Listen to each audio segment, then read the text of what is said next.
오늘 하세나 본문은 사무엘하 16장 15절에서 23절까지의 말씀입니다.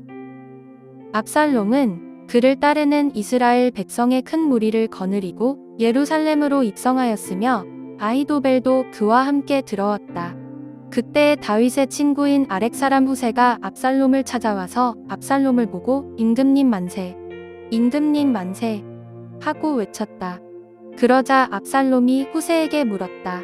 이것이 친구를 대하는 그대의 우정이오? 어찌하여 그대의 친구를 따라서 떠나지 않았소? 후세가 압살롬에게 대답하였다. 그렇지 않습니다. 오히려 저는 주님께서 뽑으시고 이 백성과 온 이스라엘 사람이 뽑아 세운 분의 편이 되어서 그분과 함께 지낼 작정입니다. 제가 다른 누구를 또 섬길 수 있겠습니까? 당연히 부왕의 아드님을 섬겨야 하지 않겠습니까? 그러므로 제가 전에 부왕을 섬긴 것과 같이 이제는 임금님을 섬기겠습니다. 압살롬이 아히도벨에게 물었다. 이제 우리가 무슨 일부터 해야 될지 의견들을 내어 보시오. 아히도벨이 압살롬에게 말하였다. 부왕이 왕궁을 지키라고 남겨둔 후궁들과 동침하십시오. 이렇게 임금님께서 부왕에게 미움받을 일을 하였다는 소문을 온 이스라엘이 들으면 임금님을 따르는 모든 사람이 더욱 힘을 낼 것입니다. 그리하여 사람들이 옥상 위에 압살롬이 들어갈 장막을 차려주니 온 이스라엘이 보는 앞에서 압살롬이 자기 아버지의 후궁들과 동침하였다. 사람들은 아히도벨이 베푸는 모략은 무엇이든지 마치 하나님께 여쭈어서 받은 말씀과 똑같이 여겼다. 다윗도 그러하였지만 압살롬도 그러하였다. 다윗이 광야 길에서 지친 몸을 강가에 누웠을 때 예루살렘에서는 전혀 다른 장면이 펼쳐지고 있었습니다. 아들 압살롬이 아버지의 도성으로 당당히 입성했던 것입니다. 압살롬은 그를 따르는 이스라엘 백성의 큰 무리를 거느리고 예루살렘으로 입성하였으며 아히도벨도 그와 함께 들어왔습니다. 그런데 아히도벨은 원래 다윗의 최측근 참모였습니다. 그의 조언은 얼마나 신뢰받았던지 뒤에 나오는 23절에서 하나님께 여쭈어 받은 말씀과 같다고 평가될 정도였습니다. 일부 학자들은 아히도벨이 밧세바의 할아버지였을 가능성을 이야기하기도 합니다. 이는 사무엘하 11장 3절에서 밧세바를 엘리암의 딸로 소개하는데 사무엘하 23장 34절에서는 엘리암이 아히도벨의 아들로 나오기 때문입니다. 만약 그렇다면 다윗이 밧세바에게 저지른 일이 아히도벨 개인에게도 깊은 상처였을 수 있습니다. 그런 아히도벨이 지금은 아들 편에 서서 아버지를 무너뜨릴 계략을 짜는 자리에 앉아 있는 것입니다. 그리고 16절에서 또 한 사람이 등장하는데 다윗의 오랜 친구인 후세입니다. 후세는 압살롬을 보자마자 임금님 만세, 임금님 만세 하고 외칩니다. 언뜻 보면 완전한 배신처럼 보이지만 사실 후세는 앞선 15장에서 다윗의 부탁을 받고 일부러 압살롬 곁에 남아 첩자 역할을 하기로 한 사람입니다. 다윗은 도망하면서도 예루살렘 안에 자신을 위해 움직여줄 사람을 미리 심어두었던 것입니다. 그래서 후세는 겉으로는 압살롬 편에 선 것 같지만 속으로는 여전히 다윗을 위해 움직이고 있었습니다. 압살롬도 의아했는지 이렇게 묻습니다. 이것이 친구를 대하는 그대의 우정이요?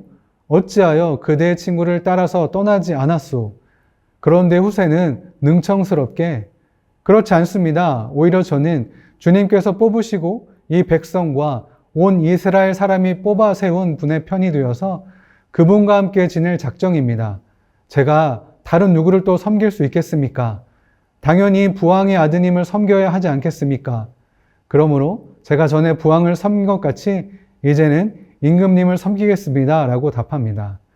문장 하나하나만 놓고 보면 명백한 거짓말은 아니면서도 진심은 완전히 감추고 있습니다. 압살롬은 이 말을 그대로 믿고 후세를 받아들이게 됩니다.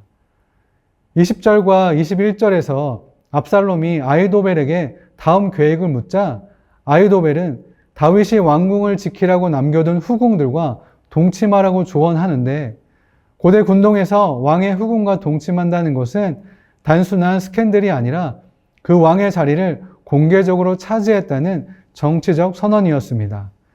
훗날 솔로몬 시대에 아도니아가 다윗의 후궁이었던 아비삭을 요청했다가 반역으로 간주되어 처형당한 일도 같은 맥락입니다. 그러나 아히도벨의 조언은 단순한 전략이 아니라 사람의 존엄을 정치적 수단으로 이용하는 잔인하고 수치스러운 계략입니다. 그러나 압살롬은 그 조언을 그대로 따릅니다. 사람들이 옥상에 장막을 치고 온 이스라엘이 보는 앞에서 압살롬은 자기 아버지의 후궁들과 동침합니다. 이 장면은 사실 이미 예고되어 있던 일이기도 합니다. 사무엘하 12장 11절에서 다윗이 밧세바와 관련된 죄를 지었을 때 나단 선지자는 내가 네 아내들을 백주에 다른 사람에게 주리라 하고 경고했었습니다. 다윗의 죄가 뿌린 씨앗이 세월이 흘러 아들의 반역이라는 열매로 고스란히 돌아오고 있는 것입니다. 그리고 오늘 본문은 이렇게 마무리됩니다. 사람들은 아히도벨이 베푸는 모략은 무엇이든지 마치 하나님께 여쭈어 받은 말씀과 똑같이 여겼다. 다윗도 그러하지만 압살롬도 그러하였다. 아히도벨의 지혜가 얼마나 절대적으로 신뢰받았는지를 보여주는 구절입니다. 그런데 그 신뢰받는 지혜가 지금은 반역과 수치를 부추기는 데 쓰이고 있습니다. 사람의 지혜와 명성이 아무리 뛰어나도 하나님의 뜻과 방향과 다르면 결국 무너지는 계략에 불과합니다. 오늘 본문에는 하나님이라는 이름이 거의 등장하지 않습니다. 왕궁 안은 오직 사람의 세법으로 가득합니다. 누가 더 그럴듯해 보이는지, 누구의 조언이 더 신뢰받는지, 어떻게 해야 더 확실한 권력을 굳힐 수 있는지 그런 계산들 뿐입니다. 그런데 바로 그 소란스러운 자리 가운데 후세라는 한 사람이 조용히 서 있습니다. 그는 화려하게 드러나지 않지만 정해진 자리에서 신실하게 자기 역할을 감당하고 있습니다.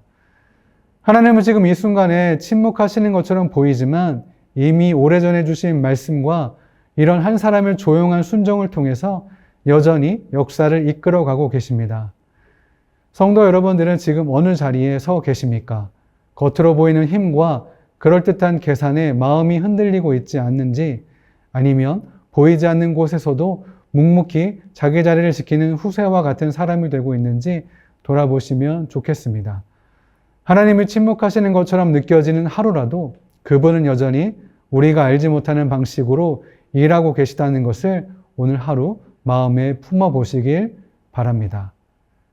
이제 하세나 내용을 기억하시면서 오늘 본문에서 만난 하나님은 어떤 분이신지, 세상은 어떤 모습인지, 그리고 나는 어떤 모습이어야 하는지를 발견하고 묵상하시는 은혜를 누리시길 소망합니다.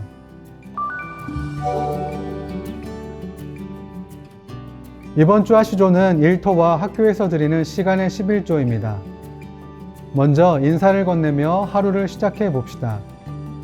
함께 일하거나 공부하는 사람에게 시원한 음료를 나눠 봅시다. 더운 날씨지만 불평이나 짜증 대신 긍정적인 말과 격려의 말을 한 번 더 선택해 봅시다. 오늘의 하시조 함께 하시죠.